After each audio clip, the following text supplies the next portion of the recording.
മലയാളി വൈദിക താരങ്ങളുമായി ഇംഗ്ലണ്ട് പര്യടനത്തിന് തയ്യാറെടുത്ത് Vatican cricket team England പര്യടനത്തിന് തയ്യാറെടുക്കുമ്പോൾ ടീം അംഗങ്ങൾ മലയാളികളുടെ നിര. ചങ്ങനാശ്ശേരി അതിരൂപതാംഗമായ ഫാദർ ജോസ് ഈറ്റോലിൽ ക്യാപ്റ്റനായ ടീമിലെ മറ്റു താരങ്ങളെല്ലാം മലയാളികളാണെന്നതാണ് ശ്രദ്ധേയം. 10 വർഷത്തിനിടെ ഇതാദ്യമായാണ് വത്തിക്കാൻ ടീമിൽ സമഗ്ര മലയാളി ആധിപത്യമുള്ള ക്രിക്കറ്റ് ടീം ഉണ്ടാകുന്നത്.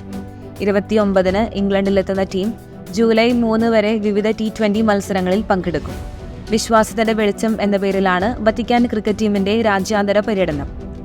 കേവലം മത്സരത്തിനുപരി പരസ്പര ബഹുമാനം, മൂല്യങ്ങളുടെ പങ്കിടൽ, സുവിശേഷത്തിന്റെ ആനന്ദം പങ്കിടൽ എന്നിവയാണ് പര്യടനത്തിന്റെ ലക്ഷ്യമെന്ന് ക്ലബ് അധികൃതർ പറഞ്ഞു.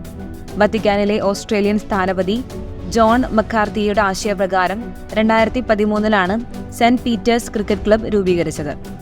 റോമിലെ റെജീന അപ്പസ്തോലരും യൂണിവേഴ്സിറ്റിയിലെ പ്രൊഫസറും അയർലൻഡ് സ്വദേശിയുമായ റവറന്റ് ഡോക്ടർ എമൻ ഒഹിഗൻ ടീമിന്റെ മാനേജർ പദവി വഹിക്കുമ്പോൾ ഡെയിൻ കിർബിയാണ് പരിശീലകൻ. ക്രിക്കറ്റ് പിച്ചിനപ്പുറം ലണ്ടനിലെ വെസ്റ്റ് മിൻസ്റ്റർ ആബിയിലേക്കും ബെൻസൺ കൊട്ടാരത്തിലേക്കും ടീമിനെ ചാൾസ് രാജകുമാരൻ ക്ഷണിച്ചിട്ടുണ്ട്. ടീം 29-ന് വെംസി എസ്റ്റേറ്റിൽ ഇംഗ്ലണ്ട് സീനിയേഴ്സ് ടീമുമായി ഏറ്റുമുട്ടും.